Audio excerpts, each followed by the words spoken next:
नाशिकच्या सातपूर एमआयडीसी परिसरात अनधिकृत पार्किंगमुळे कामगारांचे जीव धोक्यात आले आहेत। हा परिसर प्रामुख्याने कामगार वसाहतीचा असून दररोज हजारो कामगारांना अक्षरशः जीव मुठीत धरून कामावर जावे लागत आहे। कंपनी मालकांकडून स्वतःच्या सोयीसाठी कंपनी बाहेरील पादचारी मार्गावर सुशोभीकरणाच्या नावाखाली वाहनांचे अनधिकृत पार्किंग केले जात आहे। परिणामी रस्ते अरुंद झाले असून अपघाताचे प्रमाण मोठ्या प्रमाणात वाढले आहे। या रस्त्यावर यापूर्वी अनेक भीषण अपघात झाले असून अनेकांना आपला जीव गमवावा लागला आहे। 2 दिवसापूर्वीच एमआयडीसी परिसरात झालेल्या अपघातात 2 निष्पाप मुलांना मृत्यू झाला होता।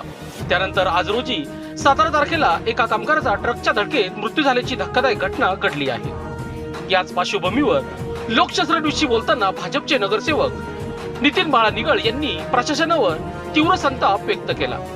अनधिकृत पार्किंगमुळेच हे अपघात घडत आहेत। प्रशासनाने तात्काळ कठोर कारवाई करून कामगारांचे जीव वाचवावेत अशी त्यांनी मागणी केली। तसेच लवकरच मनपा आयुक्त व कामगार आयुक्त यांची भेट घेऊन या गंभीर समस्येवर ठोस तोडगा काढणार असल्याचेही त्यांनी स्पष्ट केले।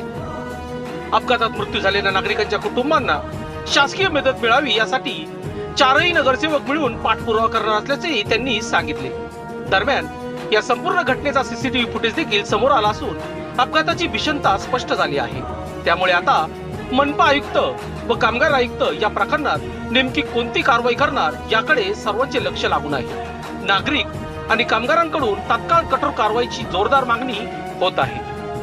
आपण जर बघितलं सातपूरच्या विकासात आपण म्हणतो सातपूर एमआयडीसीचं फार मोठं योगदान आहे, पण हे योगदान असताना त्या ठिकाणी ज्या कंपन्या आहेत त्या व्यवस्थापनाने आपल्या भागात काळजी देखील घेतली पाहिजे।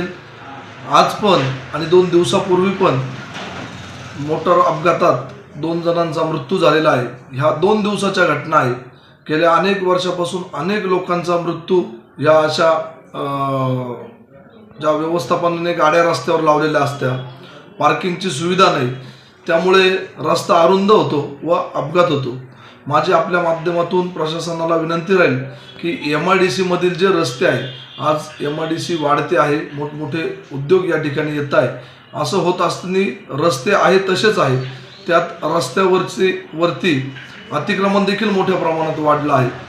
त्यानंतर सुशोभीकरणाच्या नावाखाली कंपन्यांनी रस्त्याकडे लगत मोठमोठं गार्डन्सच्या ठिकाणी गाड्यांची पार्किंग केलेली आहे। तर हे थांबलं पाहिजे, कारण या ठिकाणी येणारा कामगार हा नोकरीच्या शोधात